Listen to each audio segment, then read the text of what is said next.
Supostamente Napoleão Bonaparte levava o ideal de igualdade, fraternidade e liberdade aos outros povos da Europa. Supostamente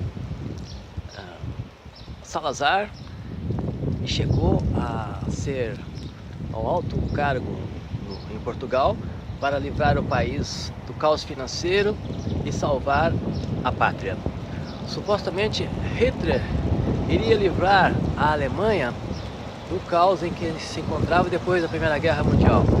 Supostamente Fernando Collor de Mello iria modernizar o Brasil e também acabar com os marajás, ou seja, aqueles que detêm altos salários no serviço público no Brasil.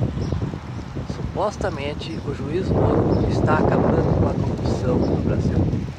Aqui atrás nós temos um museu, um dos museus das Caldas da Rainha, e a estátua de Dom João VI. É importante que em Portugal que se preserve a memória. É um país sem história, é um país sem memória, é um país que não se valoriza, não se conhece. A história diz quem nós somos, a política diz para onde vamos. No Brasil, pouca gente estuda a história, pouca gente se interessa por conhecer o que levou a essa situação.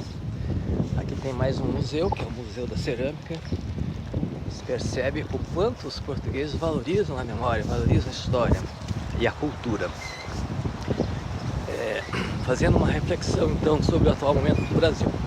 Napoleão Bonaparte era um grande general, um grande estrategista, conseguiu grandes vitórias e tornou-se um ídolo, tornou-se um herói para o povo francês.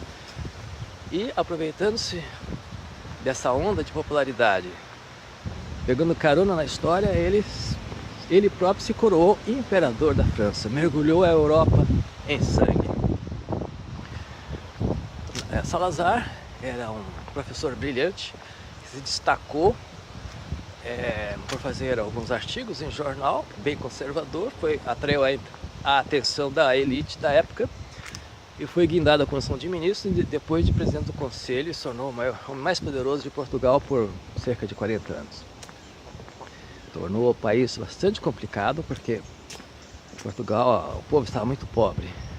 Para Salazar, o importante é que o país tivesse ouro, divisas, exportações, mas não se importava com o povo. Eu estava conversando com um casal, um senhor que serviu na África como soldado, e perguntei: que nota que o senhor dá para Salazar de 1 a 10? Ele falou 10. Nesse momento a mulher dele falou assim: por que você não era pobre na época? Por que você não passou fome na época? E ela contou o que acontecia com elas. As mulheres eram extremamente discriminadas. E Hitler tinha um discurso de ódio contra os comunistas e contra os judeus. Mergulhou o mundo na Segunda Guerra Mundial, graças a esse ódio. Fernando Collor de Mello é um político do estado das Alagoas, filho de família tradicional. O pai dele foi ministro da época do Getúlio Vargas. O avô dele foi ministro da época do Getúlio Vargas. O pai dele foi deputado, que se envolveu numa briga no Congresso, deu um tiro numa pessoa, acertou em outra e matou. Fernando Collor assumiu essa condição de caçador de marajás, aquele que luta contra os altos salários dos funcionários públicos. Isso era apenas uma fachada. Ele se tornou um dos piores presidentes e corrupto no Brasil. Foi deposto. Hoje nós temos um juiz com uma aura de herói no Brasil. O nome dele é Sérgio Moro. O pai de Sérgio Moro era um conservador ferrenho no interior do Paraná. E o filho parece que segue a mesma senda do pai. E é contra as forças progressistas. E com o auxílio da Rede Globo de televisão, esse Sérgio Moro se tornou um grande ídolo, um grande herói do Brasil para muitas pessoas desinformadas. Mas o que está acontecendo é uma perseguição a um partido, uma perseguição a um ídolo popular. Canal Brazuca Fora da Matrix, por favor, se inscreva no meu canal.